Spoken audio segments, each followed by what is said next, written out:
আমাকে বাধ্য করা হলে আমি সব পারি। সব কাজ ফেলে যার মেসেজ এলে সাথে সাথে উত্তর দিতাম, তাকেও উত্তর না দিয়ে থাকতে পারি। যার অবহেলা হাসিমুখে মেনে নিয়ে আমার সমস্ত গুরুত্ব উজাড় করে দিতাম, তাকেও একদিন অবহেলার সমুদ্রে ফেলে দিতে পারি।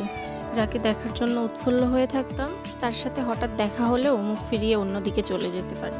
যার ছবি ঘাঁটতে ঘাঁটতে রাত থেকে ভোর করে ফেলতাম, তার সমস্ত ছবি মুছে ফেলতে পারি।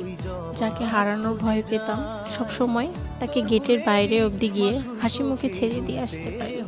যার দিকে তাকানোর পর অন্য কারোর দিকে তাকাইনি অবধি তার সাথে এমনভাবে অচেনা হয়ে যেতে পারি যেন কখনো আমাদের দেখাও হয়নি। যার দেওয়া কষ্টে চোখে জল ফেলতাম, একদিন তার জন্য অনুভূতিহীন হয়ে যেতে পারি। কে বাধ্য করো না, আমাকে বাধ্য করলে আমি এমনভাবে সব গল্প মুছে ফেলতে পারি যেন আমাদের নিয়ে কোনো গল্প কখনো লেখাই হয়নি।